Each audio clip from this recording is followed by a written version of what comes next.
एक बार की बात है। ढोलकपुर जंगल में मैडी नाम का एक मेंढक था। मैडी मेंढक था तो सारे मेंढकों में सबसे बड़ा, लेकिन वो बिल्कुल भी समझदार नहीं था। वो बस दूसरों से लड़ने का मौका निकालता रहता था। उसकी इस आदत से उसके बच्चे और आस पड़ोस के बाकी मेंढक भी काफी परेशान थे। और तो और मैडी मेंढक को जैसे ही कोई अपनी तरफ आता देखता तो उसे देखते ही वो सब बोलते, अरे भागो भागो, झगड़ालू ताऊ आ गया। पता नहीं कब शुरू हो जाए झगड़ा करने। और फिर इस तरह से मैडी मेंढक से सब कोई बचने की कोशिश करता था। एक दिन बगल के रहने वाले मेंढक के घर पार्टी थी। उस मेंढक ने आसपास के सभी मेंढक को अपनी घर पार्टी में बुलाया, बस मैडी मेंढक के परिवार को छोड़कर। पार्टी में सभी मेंढक खूब मस्ती कर रहे थे, खूब बढ़िया बढ़िया पकवान खा रहे थे। पकवान की खुशबू और गाने की आवाज मैडी मेंढक के घर तक भी जा रही थी। यह सब देख मैडी मेंढक की पत्नी को बहुत गुस्सा आता है और वो उससे कहती है, क्या जी, देखो तुम्हारे झगड़ालू नेचर की वजह से अब हमें कोई नहीं बुलाता।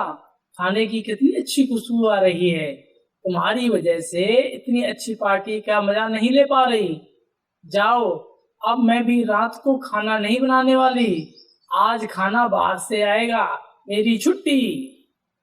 अपनी पत्नी की बात सुनकर मैडी मेंढक उठता है और ढोलकपुर बाजार निकलता है रात का खाना लाने के लिए। मैडी मेंढक अंदर ही अंदर बहुत गुस्से में होता है और वह अब सबसे बदला लेने की सोचने लगता है। तभी उसे सामने से सीरो सांप आता दिखाई देता है। मैडी मेंढक तुरंत अपने मन में सोचता है, ये अच्छा है, मैं अभी जाकर सीरो सांप को सभी मेंढक के घर का पता बता देता हूँ। फिर सीरो सांप सबको एक एक करके खा लेगा। बड़े आए, मुझको पार्टी में नहीं बुलाया, अभी सबक सिखाता हूँ सबको। ऐसा सोचते हुए मैडी मेंढक तुरंत सीरो सांप के पास पहुंचता है और उससे कहता है, कैसे हैं सीरो जी आप।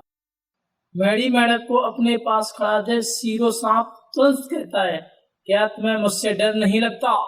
अगर मैंने तुम्हें खा लिया तो? तभी मैडी मेंढक कहता है, जी मुझे अकेले खाकर आपको क्या मिलेगा। चलिए, मैं आपको आज आपकी पार्टी कराता हूँ। मेरे घर के अगल बगल जितने भी मेंढक हैं उन्हें आप खा सकते हैं। सीरो सांप तुरंत कहता है, क्या कह रहे हो मैडी, तुम मुझे अपने सभी साथी मेंढक को खाने को कह रहे हो? एक बार फिर सोच लो। मैडी मेंढक कहता है, हाँ सीरो जी, मैंने अच्छे से सोच लिया। बहुत परेशान करते हैं सब मुझे, मेरी बात नहीं मानते थे। अब अच्छे से सबक सिखाता हूँ मैं उन्हें। इसके बाद मैडी मेंढक सीरो सांप को लेकर अपने घर पहुंचता है और फिर एक एक कर सभी मेंढक का घर बताने लगता है। सीरो सांप बहुत धीरे से सबके घर जाता है और एक एक कर उन्हें खाने लगता है। जब सीरो सांप सभी मेंढक को खा लेता है तब वो मैडी मेंढक के घर आता है और उससे कहता है, वाह मैडी मेंढक, आज तो मजा आ गया, बहुत बढ़िया पार्टी कराई है तुमने मेरी। लेकिन वो क्या है ना, मुझे एक बहुत बुरी आदत है, जब मैं कुछ ज्यादा खा लेता हूँ तो मुझे और भूख लग रही है। वैसे अब तुम्हारे परिवार के सिवा और कोई मेंढक भी नहीं बचा जिसे मैं खा सकूं।